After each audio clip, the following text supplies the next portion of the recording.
Good evening, everyone. I almost said good morning, thinking that it was morning time, but good evening, everyone. Thank you so much for joining us for our Tenants' Rights Legal Forum. For those of you guys that are joining us, please in the chat, let us know where you're coming from. We are so grateful for all of you guys that are joining us from so many different organizations, from so many different places. For those of you guys that are coming from the FCBC community, we thank you so much for logging on for this very important conversation, this very necessary conversation during this time. And it's about tenants' rights. And we know there's so many different situations that are happening as it relates to housing, particularly around COVID and new legislation that is being passed, and a lot of concerns that people in Harlem have and around New York City around housing issues. And so tonight we have gathered some phenomenal organizations, beginning with, of course, FCBC, New York Law School, and the Interfaith Center of New York and the Manhattan Legal Services have all come together to bring forth this phenomenal event. And this opportunity for us to share resources and information about tenants' rights. And so tonight we will be engaging in some we'll be sharing some information, but also engaging in questions. So if those of you guys are on here that have questions, make sure to put them in the chat as when we get to the Q&A portion. But we just want to welcome you guys and say thank you so much for joining us for this, like I said, a very, very important conversation. We know housing continues to be one of the biggest issues, particularly as we're getting ready for this mayoral race. And we know that there are so many questions and so many things that people have concerns, right? How is COVID impacting housing? How is COVID impacting evictions, right? So many things that we want to make sure that you are all informed of. What are your rights as a tenant? What are your rights as a roommate? What are your rights when you're attempting to try to get utilities fixed in your home? All of these questions, it is our desire that you will gain a wealth of new knowledge this evening. And so what we're going to do is we're going to begin with a presentation from two phenomenal students from New York Law School who have taken the time to put forth this presentation for you all. And so as you guys are coming into the chat, we're going to give you guys some more time. I see some folks are coming in from Harlem, so continue telling us where you're coming from. If you're part of one of the organizations, put in the chat which organization you're a part of or how you heard about this event. And if you have questions, you can start dropping them in the chat now if you'd like. We'll make sure to go back and reference your question. But we are just so glad for all of you guys that have joined us this evening for, like I said, this very, very important conversation. I myself had a chance to look at the presentation and have been working diligently with everyone. And I have learned a great deal myself. As somebody who is a newly resident of New York, only been here for about 2.5 years. And so there's so much information. We have folks that are coming in from the Bronx. That's exciting. Great. So we have Harlem in the building. We have Bronx in the building. We have, of course, Bronx in the building. So thank you guys so much for listening and joining with us. We have folks from Harlem. Listen, if you have a friend who knows or has questions about tenants' rights, listen, drop them, share this with them right now. Share this if you're on Facebook, I want you to hit the share button, because there's so many people here in New York that have so many questions and so many, and may not have all of the information and the knowledge about what does it mean to have tenants' rights right here in New York City. And so sometimes there's so much, a wealth of information, but not of the information gets disseminated to those in the community. And so listen, if there's somebody here that make sure to share this with them.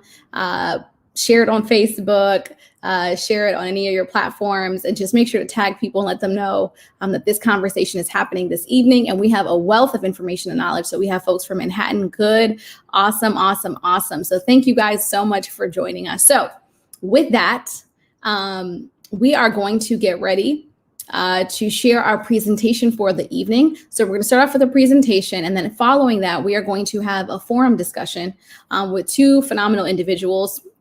I have Hanedi, who will be co-hosting with me from the Interfaith Center of New York, our very own Deacon Charles Powell, who works significantly in the housing field in Harlem and Manhattan, and then also Professor Jerome Fearson, who works for Manhattan Legal Services and will be providing some information, some knowledge as well. So We have folks, I see Hell's Kitchen is in the building. So thank you guys so much for joining us. So without further ado, listen, if you guys have a notepad and paper, I would suggest that you bring it out right now, because I know I will be doing that to take good notes with all of this information that will be shared on Housing Harlem Tenants' Rights Workshop. So I will introduce you guys two, as I mentioned, phenomenal law students that put this presentation together and have done a great job in trying to combine all of the necessary important information that we think you all should know when it relates to tenants' rights. So I'm going to introduce Madeline and Frank from New York Law School, and I'm going to have them take it away. Thank you guys so much. All right. Hi, John Leslie. If you could just go down a couple of slides, or I'm sorry, not yet, right there.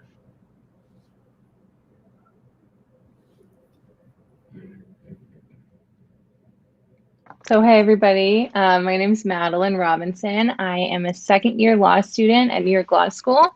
Both Frank and I are actively involved in our housing rights clinic at New York Law School, where we learn all about housing rights and get to interact with people in the community. So I'll hand it over to you, Frank. Yeah. So tonight for our agenda, these are just the things that we're going to be going through. So we had our introductions that are coming up next. If we can go to the next slide. Here we want to introduce the Interfaith Center with Hannety and Pastor Heaven.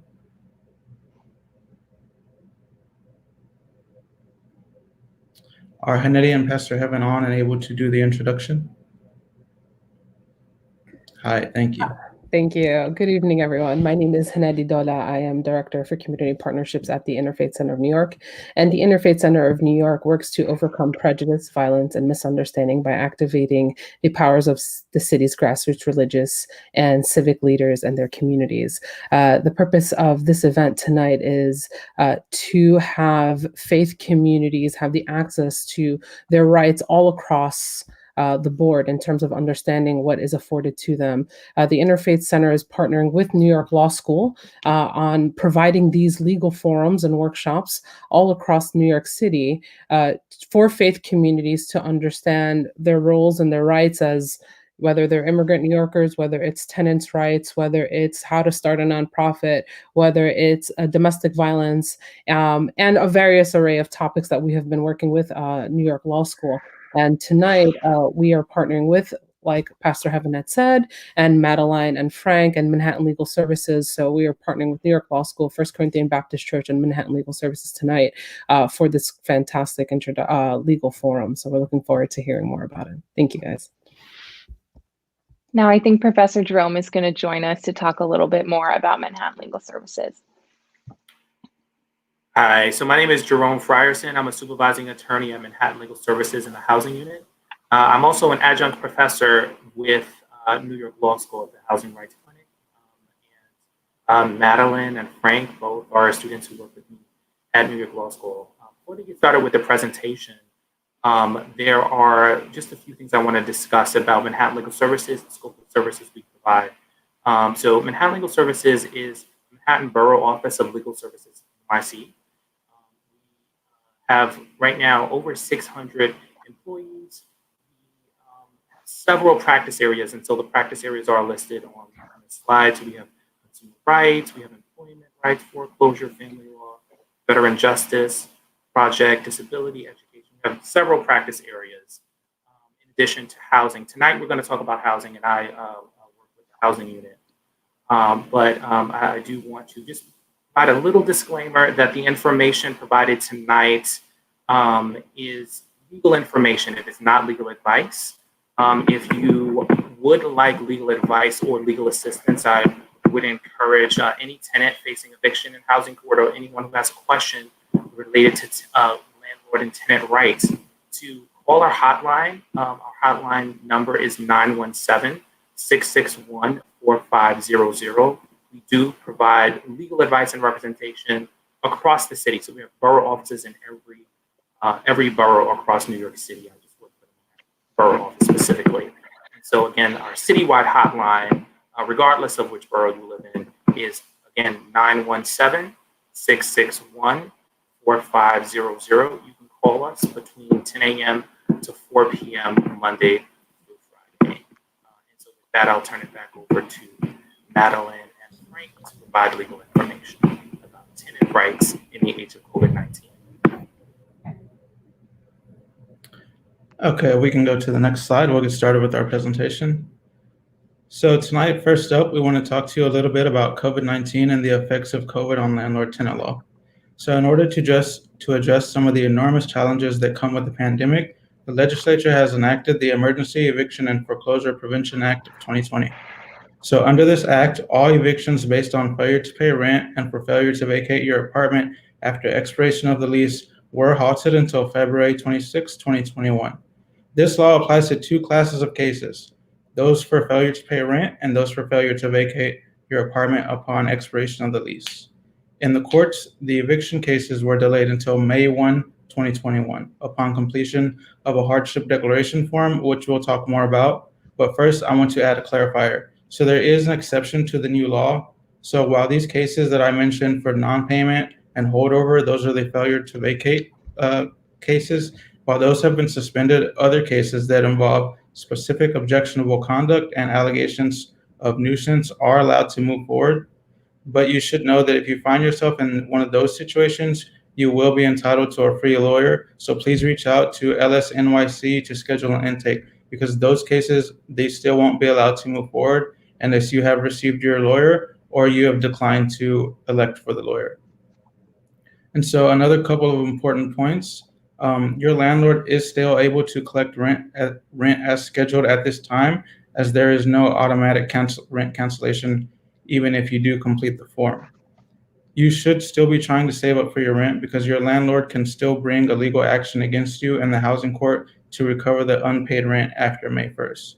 And now I'll hand it off to Madeline to talk to you a little bit more about the hardship declaration form. Madeline? Yeah, you can go over to the next slide. Okay, so now we're basically going to talk about completing the hardship declaration form. So in order to qualify for the eviction moratorium that was previously discussed, you must first complete the hardship declaration form. This form essentially certifies that you have experienced hardships due to COVID-19, and it's very inclusive as to the things that are considered to be hardship. Some of the things that are included are lost income or increased expenses since March 2020. If you have a household member that can't work due to childcare, elderly care, or disability care obligations, if you've had difficulty finding new housing or paying moving expenses, if you have a disability or underlying medical condition that places you at a higher risk if you move, or if you're 65 years old or older, you have experienced hardship under this new law. We do want to point out, however, that by completing this form, it doesn't cancel rent. Like Frank mentioned in his previous slide, you will still be liable for those missed rent payments once the eviction moratorium comes to an end. But there is hope, because there's a current bill that would give rent relief to New York City tenants. So that's hopefully something we can look forward to in the near future, and we'll discuss that later in the forum as well. And again, this doesn't prevent all evictions. Those evictions based on objectionable conduct can still move forward in the courts. To complete the form, you'll print 2 copies. It's linked at the end of this presentation and in the pamphlet that's going to be distributed. You'll complete them, send one to your landlord and one to your court. A great resource to help you with this process is justfix.nyc. They make it very easy, and they can send it directly to the court for you. On the right-hand side of our slide, you'll see what the form actually looks like. It's 3 pages long. On the top of page 2, if you have a current housing court proceeding, you would list your index number and the county of the court that proceeding is taking place. If not, you'll just ignore this section. Then you'll see A and B. Those are where the form lists the different types of hardship. So you'll go through, see which ones you qualify under, and mark A or B, or you can mark both if they're both applicable. You'll then sign the form, print your name, date it, and then give 1 copy to your landlord and 1 copy to the court, or you can go through JustFix again. You can go to the next slide. So at this point, we transition into a very important topic that is especially relevant given some of the reported acts of violence against those believed to be associated with COVID-19.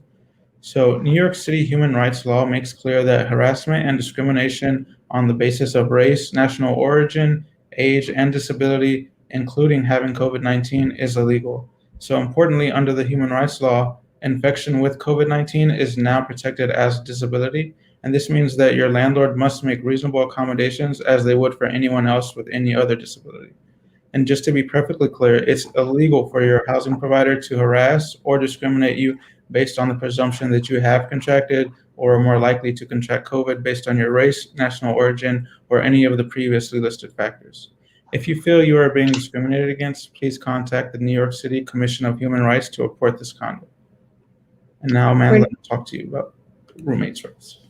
We're now going to switch gears, like Frank mentioned, and talk about roommates' rights. So in New York, you generally have the right to at least one roommate. If you're a prime tenant or a leaseholding tenant and you want to bring a roommate into your apartment, all you need to do is tell your landlord your new roommate's name within 30 days of them moving in or within 30 days of your landlord asking for their name.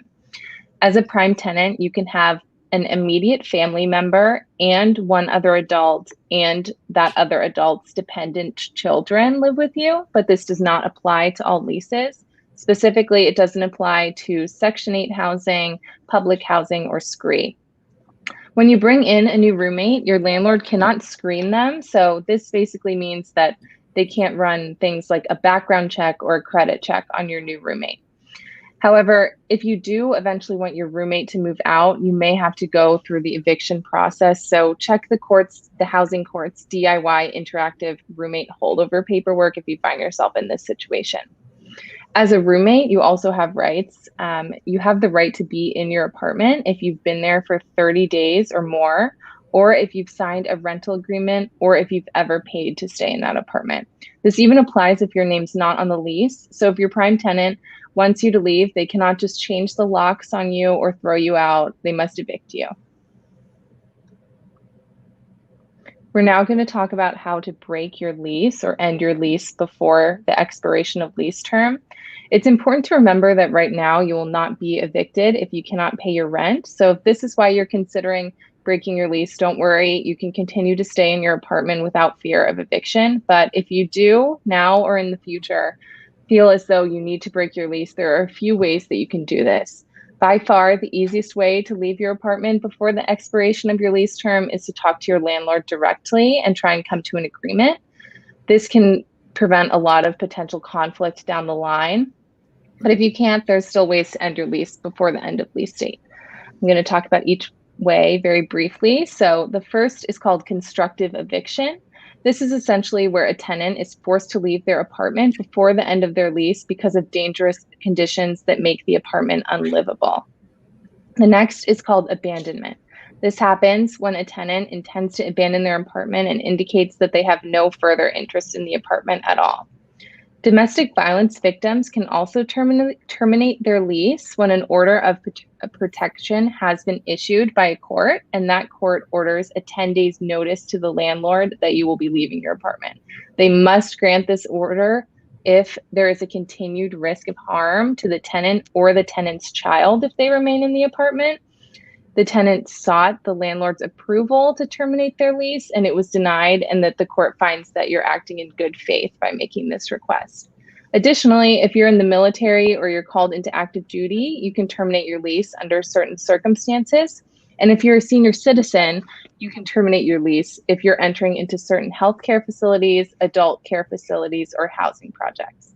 It's important to remember, though, that if you are contemplating breaking your lease, please contact Manhattan Legal Services or the legal services provider in your borough beforehand to ensure everything is being done correctly. So if your apartment needs repairs, you should know that with all tenancies, whether you live in a public housing or a private building, landlords are still required to correct those immediately hazardous conditions. So these are lack of heat, lack of hot water, leaks, outages, stoppages, lockouts, mold, lead-based paint, and things like that. If your landlord is unresponsive, you should call 311 to report the conditions. I'll talk more about 311 on the next slide. But another thing you should do is request an intake with an LS-NYC housing lawyer about the possible legal action to get the conditions corrected. Yes. So filing a complaint. At this point, you've been dealing with an unresponsive or uncooperative landlord, and you're ready to file your complaint. I want to reiterate at this point that you should have contacted your landlord because this is always the easiest way to resolve a housing quality or safety issue. You should be documenting every time you try to reach out to someone regarding the repairs, because you're essentially like building your case up against them for when you file this complaint. So to file the complaint, you should either call 311 or you can visit their online website for more instructions. They also have a mobile app called 311 Mobile that's accessible on your smartphones. After you file, HPD will attempt to contact your building's managing agent to advise them that a complaint has been filed and that a violation may be issued if the condition is not corrected immediately. HPD will also attempt to call you back to see if the condition was corrected. So on the next slide, we note some of the HPD service suspensions. So beware of those. We listed those here on the left. And on the right side, you can see that some of these services are still available by phone and online. Next slide. If you have an upcoming housing court proceeding, some things have changed in housing court's operation since the beginning of the pandemic.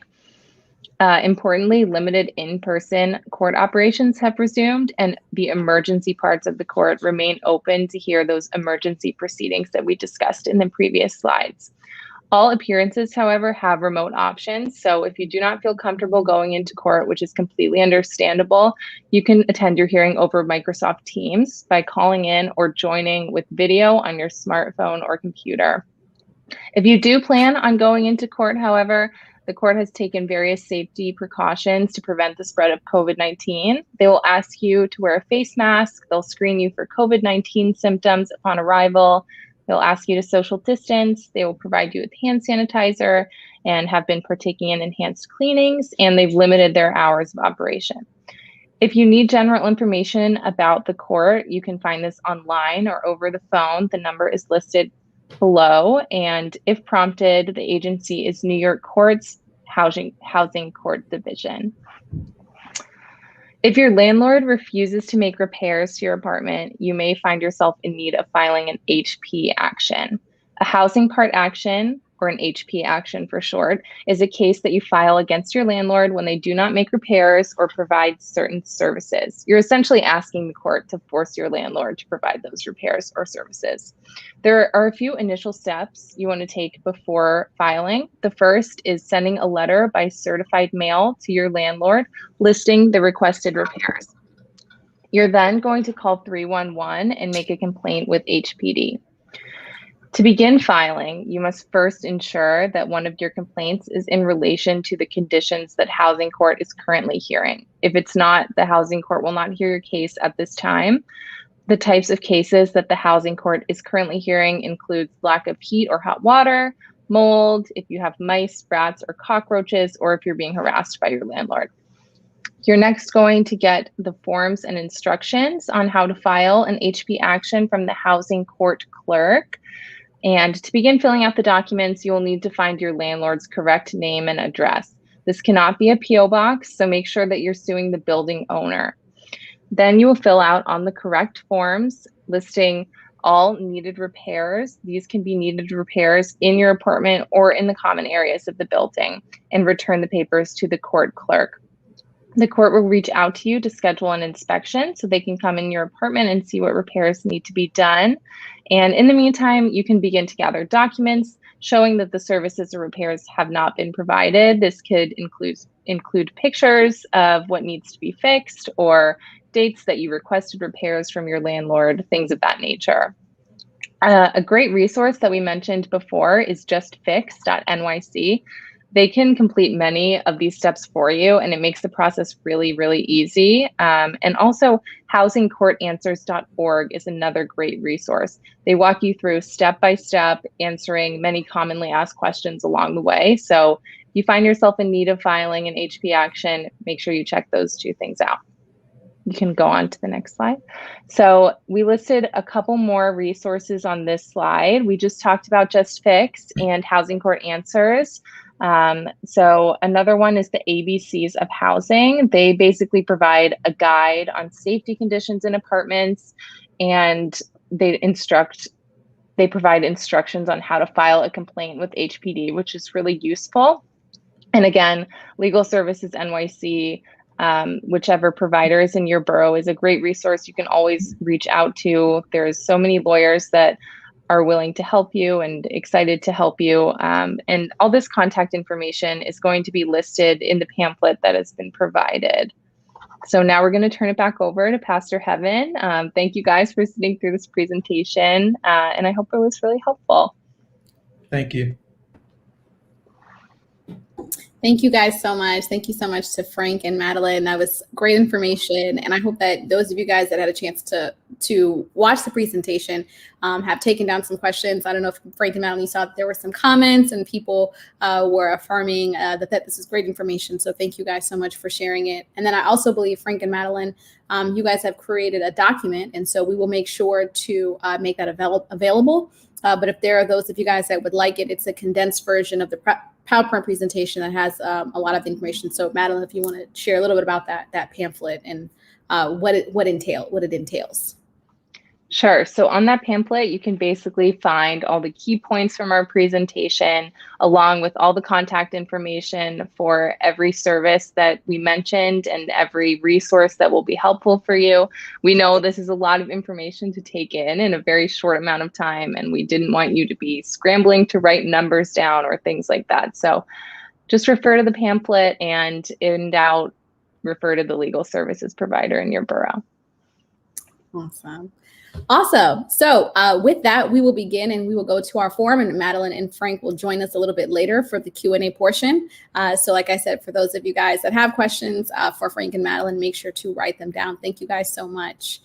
So our next part of the presentation, our next part of the forum, is the actual panel discussion. And so we will have two phenomenal individuals. One of them we all know.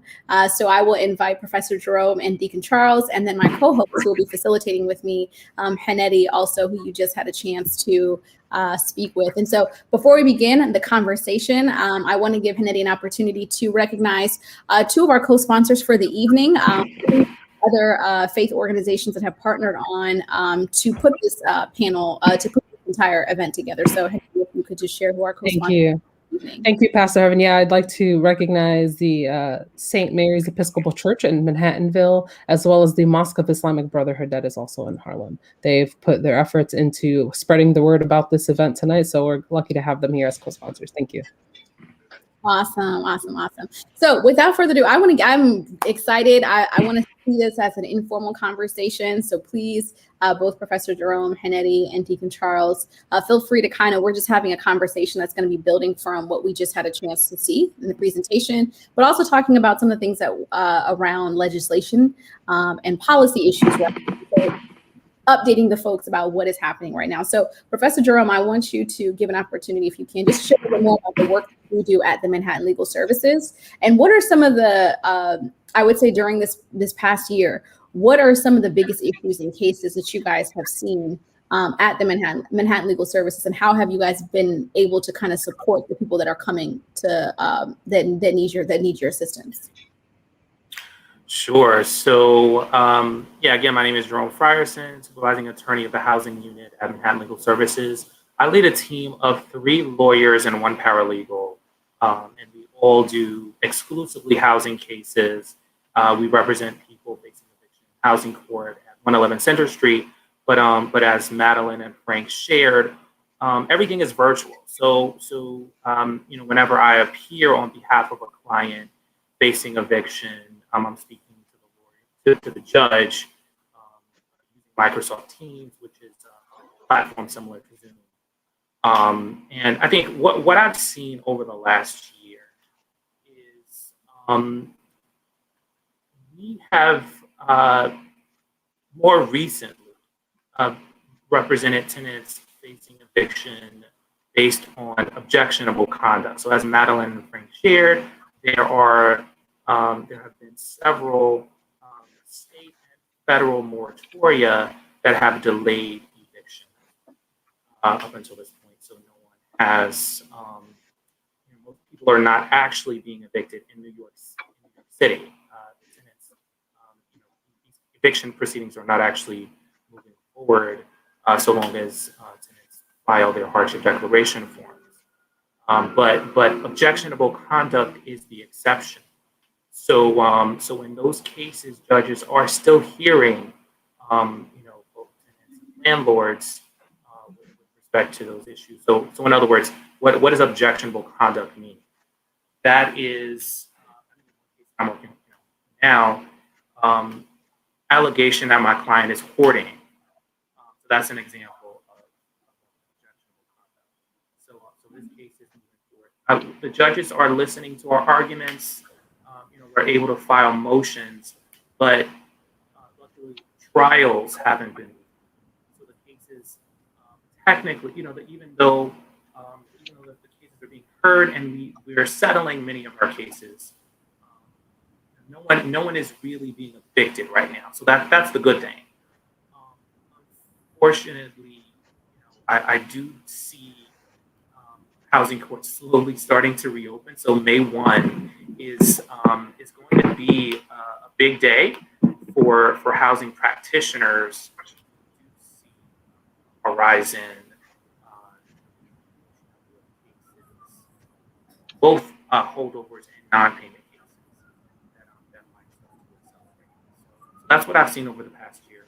Most of my cases haven't moved forward, settled, gotten access for repairs, written motions. So a motion is basically a written legal argument where you're asking the judge for a certain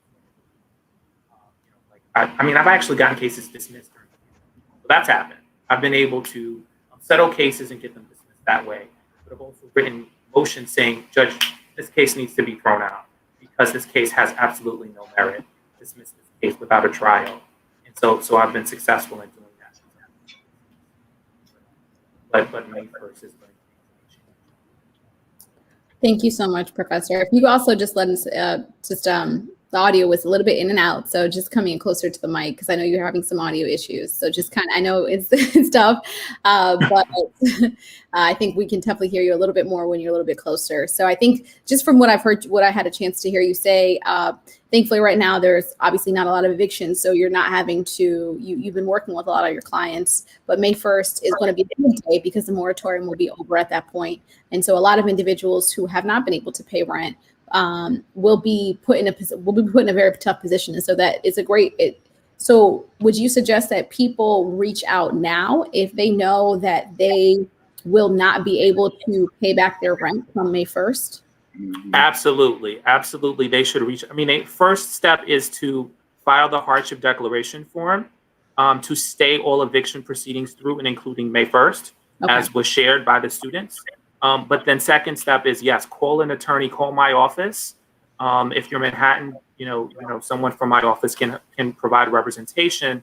There are defenses. There are COVID-19 related defenses. So in the presentation, we didn't get to explain all of the defenses, but one of the big ones, it's called the Tenant Safe Harbor Act. Okay. So the Tenant Safe Harbor Act, what it does is it says for all rental arrears that came due after March 7th, 2020 through the present date, the landlord is still entitled to a money judgment. So the landlord can still collect the money for those arrears, but the landlord cannot evict a tenant for failing to pay those arrears.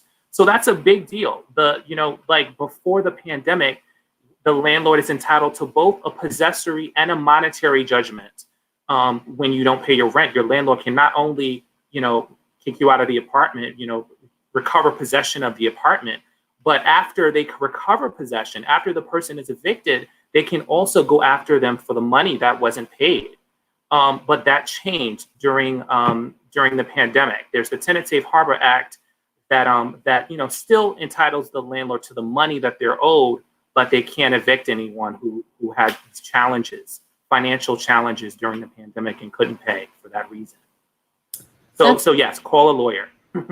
Yeah, so those of you guys who are on, or if you know people that have been having difficulty, of course, due to some of the things that have happened during this pandemic, and have been unable to pay your rent, or foresee issues paying your rent in the next, or if you had issues in the last couple of months, as Professor Jerome has said, please contact their offices if you are in Manhattan. And Professor Jerome, do you guys have offices also in other boroughs as well?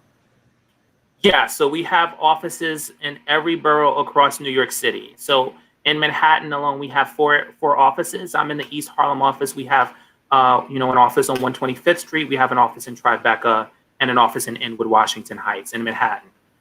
So we try to be in the communities where low-income people of color tend to primarily reside and have a presence in all of those communities, and represent people across the borough in Manhattan, but the same in every other borough of New York City.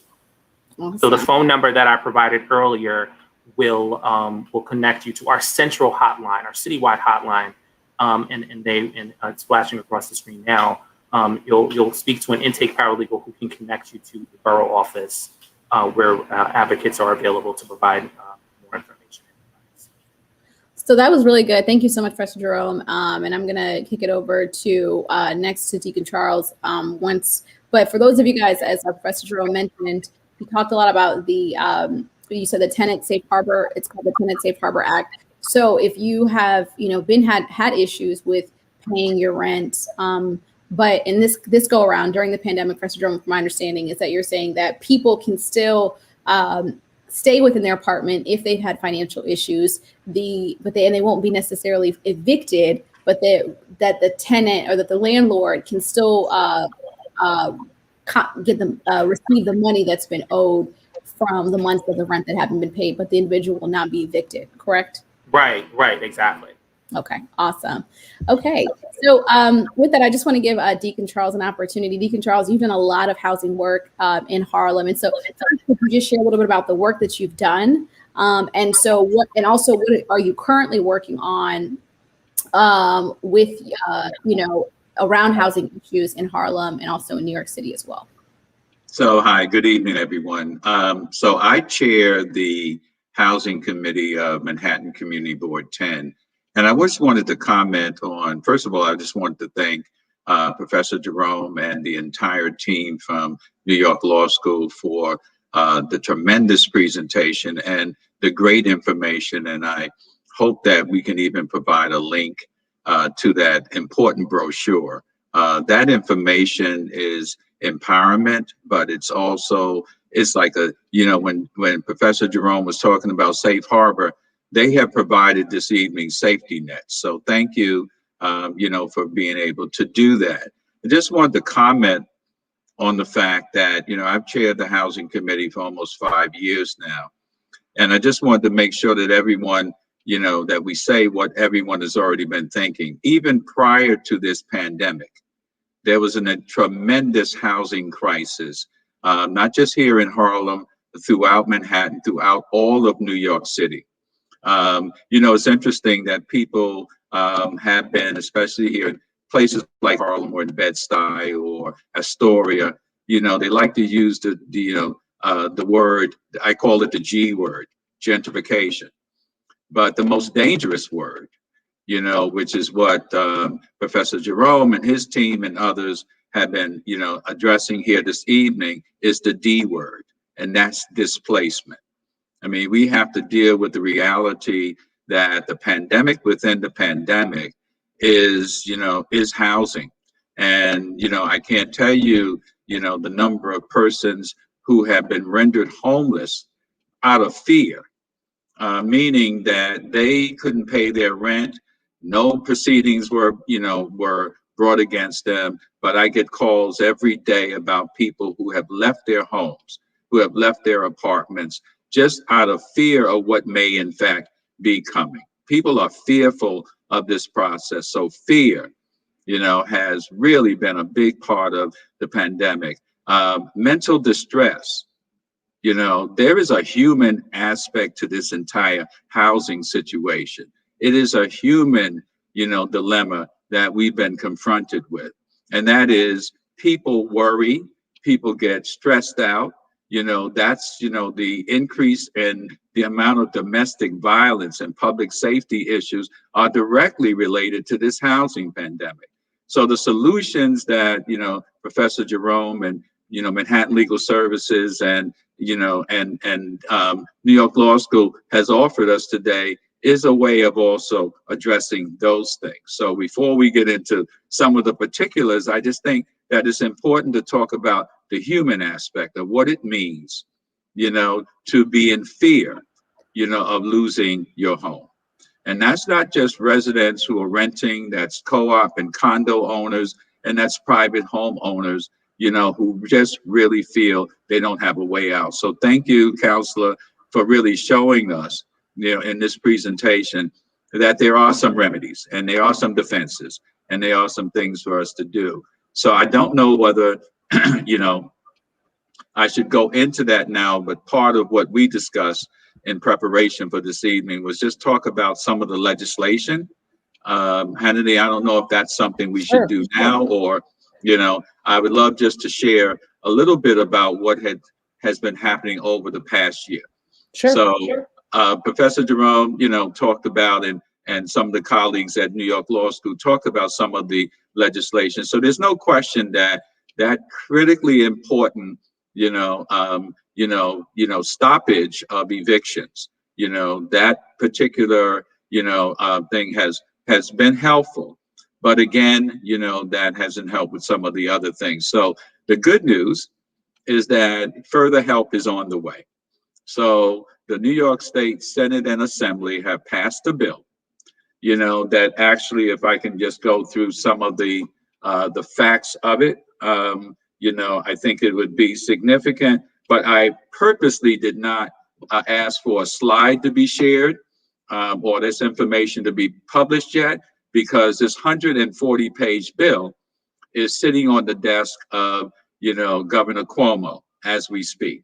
And as you know, there's always negotiations back and forth, with legislation. So this hasn't been made into law yet, but there's definitely some helpful signs, some hopeful signs. So let me just review some of the things that, that they have done. And excuse me for looking down to read.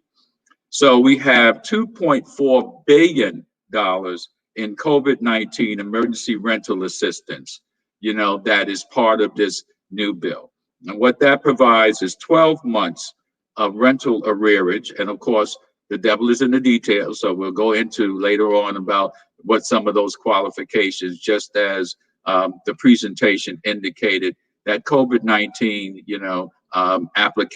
hardship application, critically important to even preparing for what's going to be coming. So they haven't rolled out the details on how all of this is going to operate, but at least we now are talking about a significant change from the earlier COVID-19 relief bill that went into effect last summer of 2020 that only had $100 million, and that was administered by the New York State Division of Housing and Community Renewal. And as of today, only 47 million of that $100 million has actually been dispersed.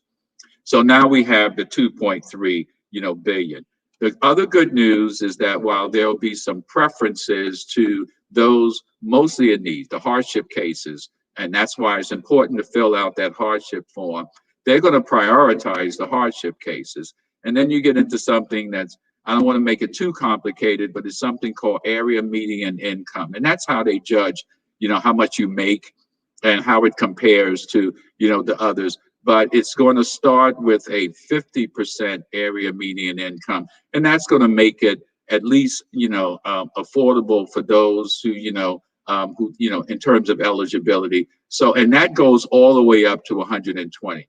If you ever need to look, just Google area median income for New York, and it'll give you all of the, the details, on what the actual income ranges, for that would be. So you have that range of, anything, 50 and below, and all the way up to 120, because there's a lot of good, hardworking people, that didn't qualify under the earlier COVID-19, legislation that capped it off at 80%. And a couple of other things that, I'll mention, and then I know we may need to, switch out. I don't want to overstate these things. $600 million in homeowner assistance, critically important to understand the impact, not just for renters, but homeowners who are facing foreclosures, homeowners who can't pay their real estate taxes, homeowners who can't pay their water bills and their utility bills. $100 million to convert hotel and vacant property to affordable housing. One of the things that we're advocating at Community Board 10 is that what are you doing with all of these commercial spaces where people are not going to be returning to their offices? And what are you doing with these vacant and empty hotels?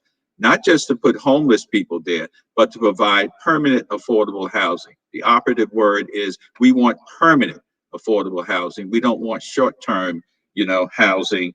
And then it also, has another 200 million for NYCHA and 125 million for public housing across, New York State. So that's a significant piece of legislation. Again, didn't want to put it up on the screen, didn't want to share it because it's not law yet, but we want to thank our legislators here in Harlem, for example, our state senators, our assembly people, and others who really advocated and heard us loud and clear over the last year that these were some of the things that were needed. And Pastor Heaven, I'll just pause there.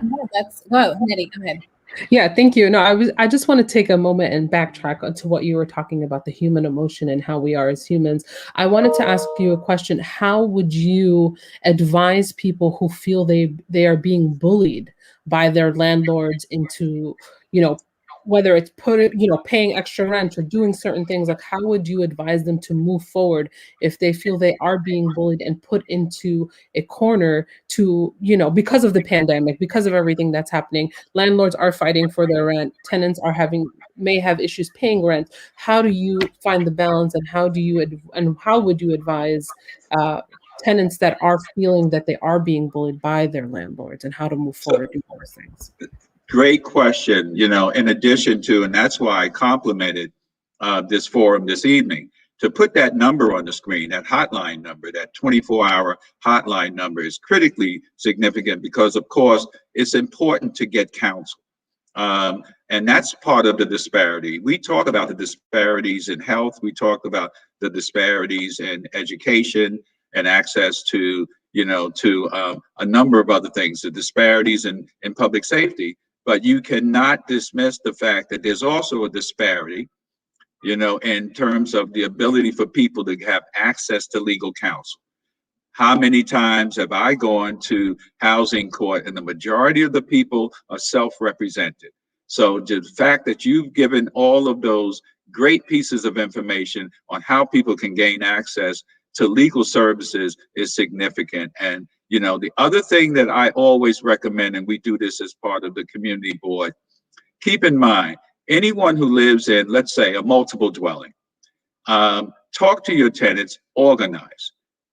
I can't tell you the importance and value of organizing tenant associations. If you organize a tenant association, you do not stand alone.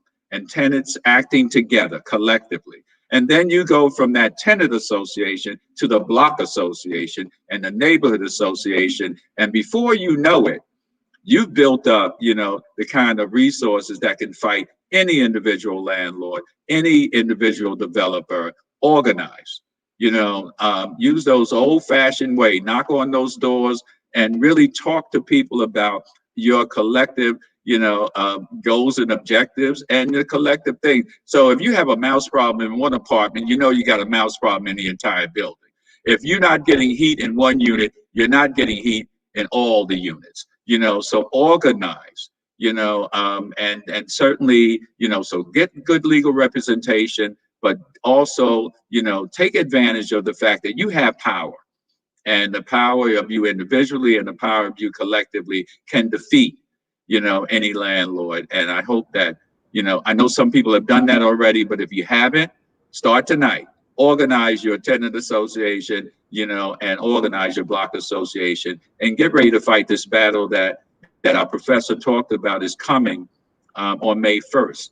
And I know that, and take your neighbors down the court with you, and people need to just go in there and start saying, it's not just you, it's them as well. And that collective struggle, I'm sure is going to bring about good results. Deacon Charles, I just want to follow up and ask you a question. What do you think is the likelihood of this potential legislation or bill being passed by Governor Cuomo? What are your thoughts on that? Do you think that this is something that could happen, or do you see some potential roadblocks into getting this passed? It's going to happen, but we're going to need everyone on this call to come up with the creative ideas on how we get that information out to the public. I know that information, as I said, is power. What good is a bill if no one really knows about it? What good is a resource? That's what Professor Jerome was talking about. That's why he kept putting that number up there and talk about the resources. So we have to be very proactive. I'm actually going to talk to you, Pastor Heaven, and this team about ways in which we can do that. We did a great job, for example, on the census. And how did we do that? We put tables on the corners, and we got the information available. We did the same thing on voter registration. We have to do the same thing in alerting this community as to the resources that are available. Bring our laptops and our tablets and our phones out there and help them fill out these applications. We need a people's war against displacement. And that's the only way this bill will be effective. Because if not, it'll sit there. It's not like paycheck protection. All the employers could turn to their accountant and say, I need you to put together all the materials to apply for paycheck protection. And they were able to get that. But what good is that for a senior sitting in, a nitro apartment on the 14th floor and can't leave her apartment and doesn't have a computer if somebody's not going to knock on that door and say, "Hi, Miss Brown. I just want to tell you, I've just put a flyer under your door about this new relief program for rent. And if you need some help, there's some contact information," just like Professor Jerome did this evening, and more and more and more of these forums. Can I just jump in? I think you answered my next question, which was, how do you utilize houses of worship within the communities to disseminate this information, particularly about this bill, if and once it's passed? How can houses of worship, because we all know the houses of worship are trusted sources within communities and often the places where people who are having issues turn to. How can you utilize these houses of worship to disseminate this type of information? Well, I'll defer to Pastor Heaven on that, but I know that we have a senior pastor that reminds us that with things like this, whether it's food insecurities, whether it's mental health, whether it's distress or anything that we are confronted with, that it is our obligation as human beings to treat the needs of the people as holy. So for me, it's no brainer. I take the calls. I will help anyone that can be of help. But I know there's going to be. I'm faithful. I know there's going to be some incredible messages that are going to continue to flow from those houses of worship that are part of of the Interfaith Center and from FCBC and all of the other people of good intention. We did it around food. And I think there was a tremendous response from, across the board. Whether, it was not about religious affiliations. It was about people who are hungry, and we helped to meet that need. We'll continue that, and we got to do the same thing around housing. Our places of worship have to be the centers of innovation by which we get this information out, and we are doers, as we say at FCBC. And so we just got to get out there and do it. I can't agree even more with what Deacon Charles shared. And I think that it's just important for us to, just making sure that we are taking the opportunity within our houses of worship to also make the connection between social issues and seeing that as a part in the fabric of what is happening within our church institutions or within your faith community as a whole, right?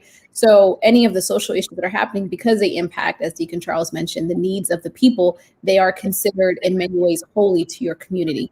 And so because of that, we have to make sure that we stay informed and then find ways to engage our community to make sure that we're disseminating that information. And opportunities like this with this forum is definitely one way to be able to do that. Professor Jerome, I know that we talked a little bit, I'm kind of build off of this. We're having a policy issue right now, a policy discussion. And so I know that there are probably some recommendations, right, that MLS has around what the city and the state can be doing to mitigate some of these possible evictions, but also just kind of reform, right, around housing. We know that New York is top 5, one of the most expensive places to live, which doesn't make it easier for those that are New Yorkers who have been here all of their lives. So what are some of the things and what are some possible solutions or some legislative ideas that you guys have all been discussing and or promoting or lobbying for within the state and within the state and the city? Sure. So, as Deacon Charles spoke about, there's the Emergency Rental Assistance Program. And so that's really big. We've been, my organization, and, I can't ask for a specific legislation. I'll just, my organization is funded by Legal Services Corporation. And so we are prohibited from requesting legislation. We're technically prohibited from lobbying. So I can't say that we've been lobbying, but I can talk about the needs of my clients. And certainly the legislation that Deacon Charles mentioned would help to meet many of those needs. But the problem is with legislation is that, Deacon Charles mentioned a little bit about it, is that, we have these huge laws that pass and that provide legal defenses and that provide a lot of resources for tenants, but people are not aware of it. So, during this pandemic, it's particularly challenging to disseminate information because, there's not as much social, connection, interaction that we're able to do. So certainly brainstorming ways to disseminate the information is going to be important. One of the things that my organization has been doing is we've been involved in forums like this. We've been connecting with Manhattan Community Board 9 and other Manhattan Community Boards and also the Manhattan Borough President and elected officials in order to disseminate the information through these kind of virtual platforms. But there's a real digital divide, right? That prevents some people from being able to participate, and so that is a very real challenge that that is not easy to resolve. But yeah, I would say this new bill will be helpful because of the large amount of money and large amount of rent relief. So I can talk a little bit more. So my understanding is, and it's 140 pages, so I haven't had a chance fully, and it's brand new. So I'm going to be honest, I haven't had a chance to fully digest everything that this law offers. But from my understanding, it pays full post-COVID arrears up to 12 months, plus possible 3 prospective months. So that's huge. That's 12 months of rent plus 3 months of ongoing rent for people who are eligible and who are approved for this form of relief. In addition to that, it doesn't need to be repaid.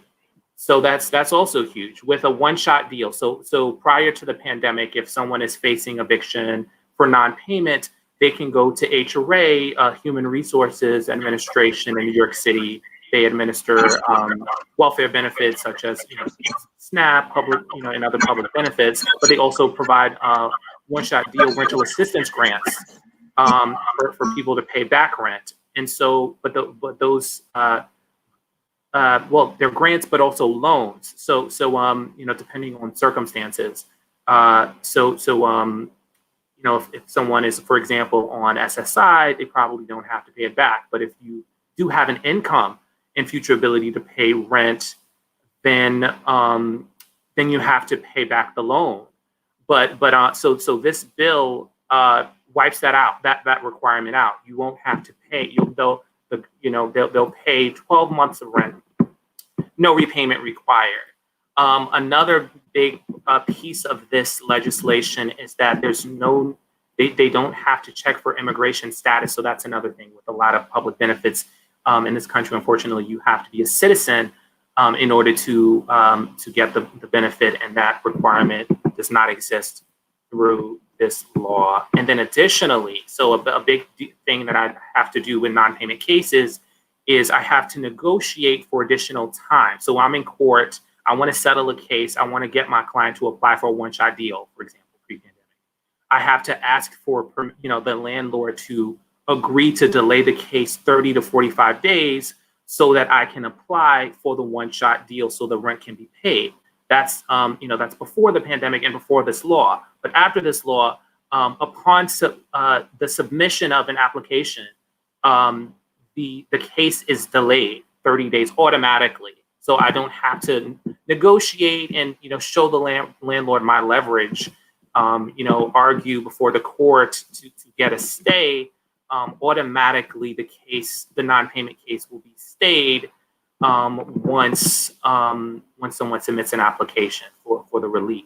So that's a big deal. And so yes, this is a law that I think in many ways would be helpful to our client. It has its limitations because NYCHA tenants, for example, if you live in public housing, you're completely at the back of the line. If you have any other subsidies, such as Section 8, you're at the back of the line. So that it's primarily geared towards helping people who live in private buildings rather than public housing. So that's one of the major limitations of that. And I thank you so much. And this is really, really good information that is being shared about what is in this bill. So one, we want to make sure that we're doing the work, as Deacon Charles mentioned, to advocate and to organize and to speak with our legislators and to let Governor Cuomo know that this is something that we want to be passed, but also recognizing the gap areas, right? As you mentioned, for folks who have Section 8 NYCHA, who live in NYCHA. Professor Jerome, is currently right now, what are some of the, I don't want to say the word is the biggest mistakes, but what are some of the things that you often see clients that come to your agency that you wish that they would have talked to you guys prior to making some decisions or making some choices? I want to use the word mistakes because oftentimes people don't know. So when you don't know, it's hard to make. But what are some of the things that you've seen that have often hindered their cases by the time they've gotten to you guys, that we can share, some advice for folks who may be thinking about what their next step is and trying to avoid those pitfalls? Good question. So I see this there's so many things that come immediately to mind. Because I have a bit of a bird's eye view because, I have clients myself, but then I also supervise attorneys in my office who have a bunch of clients. And so one of the, something that came up recently is, someone in the comments says, NYCHA is ruthless. So I understand that there is some, maybe I agree with that a little bit. I think that when it comes to succession rights, so in New York City, if you live with someone, let's say you're living with your parents in a NYCHA apartment or a regular rent stabilized apartment, you're entitled to succeed to their tenancy if the person passes away or if they move out, if they permanently vacate the apartment. But succession rights are different when you live in public housing. So, or if you have some Section 8 subsidy. In those instances, if you are not listed on the household composition, then automatically NYCHA can say that you are not eligible to inherit the apartment of your parent or loved one that you lived with. And if you've been living with them for many years, you need to obtain written permission from the housing authority in order to succeed to the tenancy. And so this is something that I see come up really frequently with public housing tenants, is that a lot of times they move back in with mom, right, and they do so because they want to take care of the, usually an elderly sick relative. I see this all the time, but they don't get formal permission to be added back onto the lease or the household composition. And when the person passes away or moves out of the apartment or is like placed in nursing home, they unfortunately are facing eviction, and there's little we can do at that point to reverse the outcome. Whereas if they had documented attempts to be added to the household composition, then they would be in a better position of proving their case once NYCHA brings an eviction proceeding. So that's a common something very common that I see. I would say that's the first thing that comes to mind. Another thing is something that I saw came across my desk today. I guess my virtual desk today is there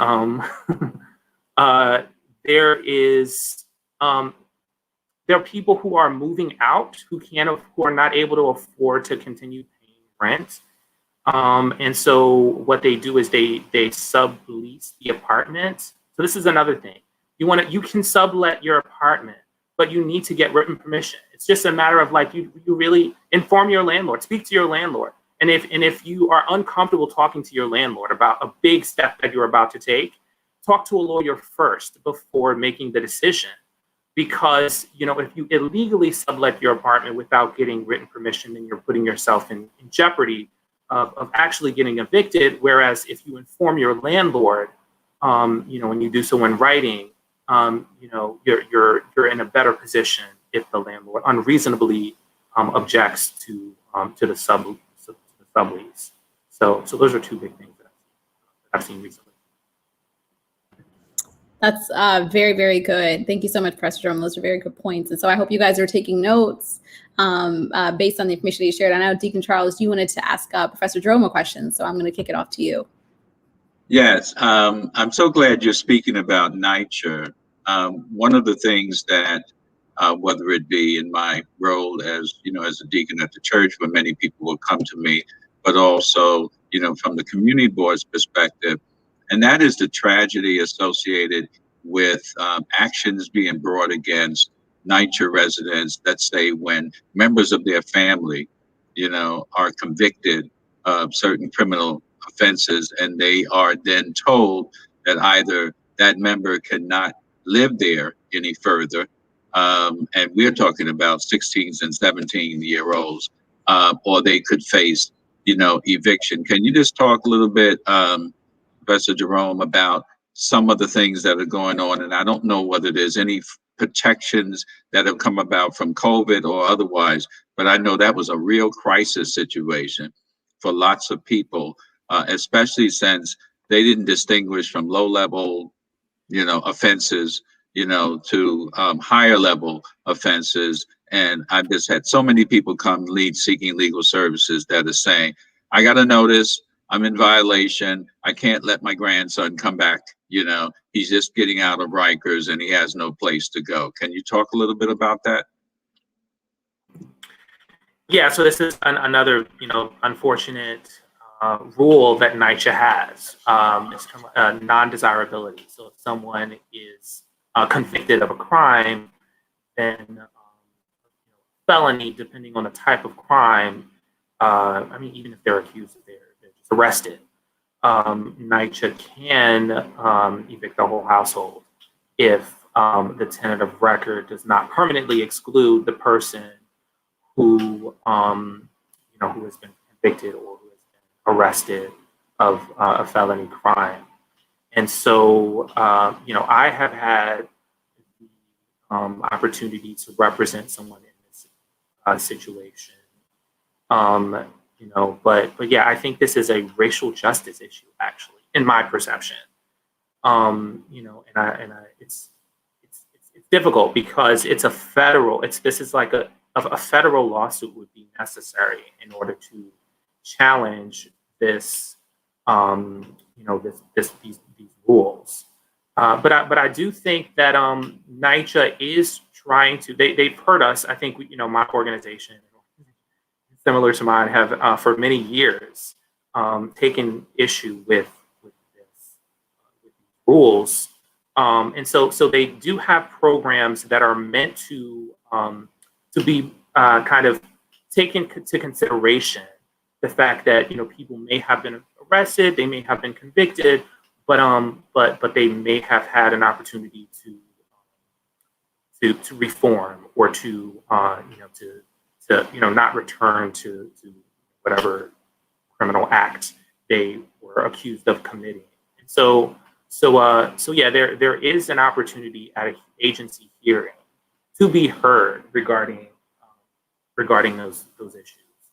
So I was actually able to.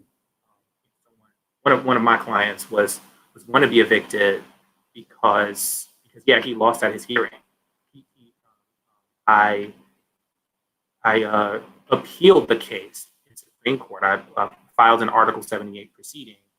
That Article 78 proceeding was settled with an opportunity for him to be heard all over again, to be reheard. And you know, I advised him at that point to demonstrate to the hearing officer that, you know, he was involved in community service projects, that he, you know, had a job, that you know, he was changing his life, and so he was actually successful in tenancy and keeping the apartment. But I think representation in my lawsuit and Supreme Court was very helpful in him, kind of being able to keep the apartment. But yes, people do really are placed in serious jeopardy. Thank you so much, Professor Jerome. So we are at our close. We're getting ready to close for the evening, but we want to give folks who are watching an opportunity to ask questions. And so if you have not put questions in the chat, once again, I want to remind everyone that these are not legal advice. If you ask a question from Professor Jerome or Deacon Charles, that they will be providing. And we're going to add in Madeline and Frank as well into the conversation. But if there are any questions that you guys all have based on the presentation that was shared, based on the housing laws, based on this new bill that is coming up down the pipeline, if you want to drop them into the chat right now, this will be a good opportunity to do so. And then I'm going to give Hennedy, if you have an opportunity, if you want to just ask a question while we're waiting for some folks to drop some of their questions in the box. Or if anyone here from the chat or from our team wants to share any thoughts or any additional information based on the conversation that we've been having up to this point.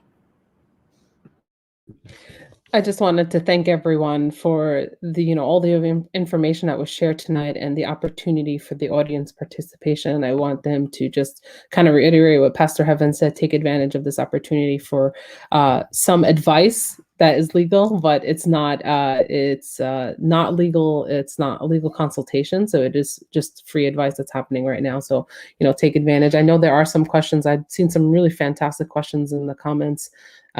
If you guys want to take a stab at maybe one or two of them. And Hennedy, if you see them while we're waiting for John Leslie, if you want to ask some of the questions to the panelists, you can at this time. I actually saw a question that I can quickly respond to. So my lair at 708 asked, what happens on May 1st when the eviction moratorium ends, provided you submit a hardship declaration form? And so the answer to that question is after the expiration of the moratorium on May 1st, the landlord can go forward with any pending proceedings. They can file a case if they haven't already. Some say the hardship declaration form doesn't stop a landlord from filing a case and pursuing eviction. It just stays the eviction through May 1st. But certainly after May 1st, the landlord can move forward with the case, and the case can be heard. The judge has discretion to restore the case to the calendar and move forward with the eviction. Somebody asked if the declaration of hardship was changed to June 1st. Is that true, or is it still May 1st? Or is it a different date? May 1st is the date. I haven't heard of June 1st being a new date for the moratorium. So many things are rapidly changing. Yeah. But yes, my understanding is the hardship, the moratorium expires on May 1st. Yeah. Can you please repeat the website for the resources and the phone number? I know that the banner will be flashing on the bottom, but if you can just repeat it for people in the audience. Sure. So our phone number is 917-661-4500. That's the best way to reach my office for it.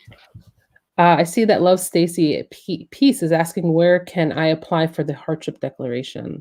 Madeline, I think you had talked about that. Right. So I just chopped it in our chat. So if we can get that on the screen, that would be great.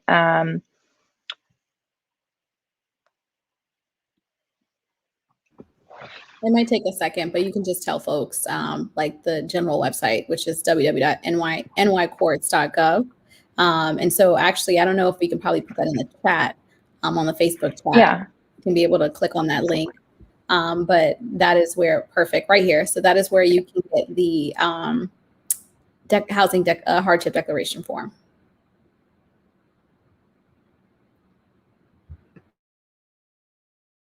Okay.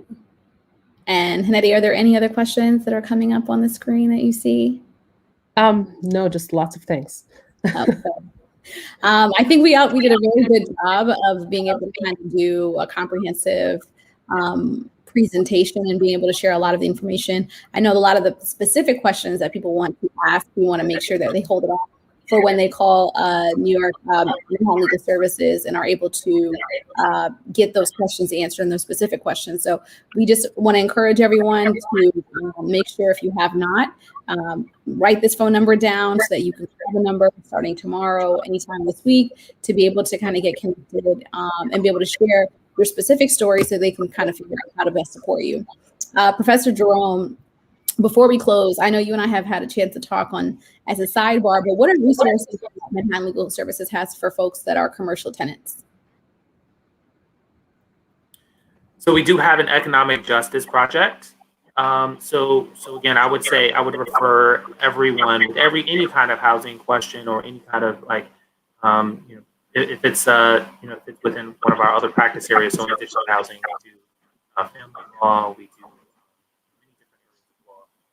Start with calling our hotline, and the paralegal will connect you with an attorney who can provide further assistance to the extent that it fits within our practice areas. Okay, so you heard Professor Jerome. If you have questions regarding commercial, if you're a commercial tenant, as well as the housing tenant, make sure to also call the hotline, and then you can be able to reference or share your question, and then they can best. So with that, if we don't have any questions, what we will do is close for the evening. But I want to just first thank everyone that is here, Frank and Madeline from the New York Law School, Deacon Charles, who's representing FCBC, but also representing all of his work that he's doing with Manhattan Board 10 and being a part of the board for housing, to Hennedy at the Interfaith Center of New York for bringing us all together. And we actually were supposed to have this conversation last year, but definitely this time is important to be having it as it relates to COVID. But just making sure that everyone stays informed. And then, of course, to Professor Jerome and Legal Services, you guys are doing phenomenal work. The work that you guys are doing, I consider it to be a ministry. It is a gift to the folks here in Harlem and in the community to be able to know that you are not alone. When you have a housing issue, you do not have to fight this battle alone. There are resources out there that can support and help you. So make sure to share this resources with friends and family that need support around housing issues. Make sure to fill out the hardship evaluation form if you find yourself in a position where you're not going to be able, you haven't been able to pay rent, but making sure that we're doing all of the steps and calling the hotline number if you have any questions or if you have a specific case that you would like to get advice on. So just want to encourage the folks that are watching, and we thank you guys so much for tuning in this evening. We want to thank once again, everyone here and all the panelists, and we will make sure to try to, we will put all of the information, hopefully some of it will be on our website, maybe a link to some of that information. But if you also would like some direct information, I can be able to send it to you. You can also reach out to myself, and my email is hbarhane@fcbcnyc.org for any questions or any support, and I can do my best to try to connect you with the different individuals here on this panel, or do my best to kind of connect you in the right direction based on your needs, and we could be able to share the pamphlet with you guys as well. So thank you once again to everyone that has joined us, and we look forward to having another Tenants' Rights Housing Forum sometime in the near future, as we know that this new law is coming in, and so hopefully we'll have a part 2 discussion once this law is passed, so that we can be able to share what the impacts are for those of you guys that are watching in the community as well. So thank you guys so much for joining us, and God bless and have a good evening.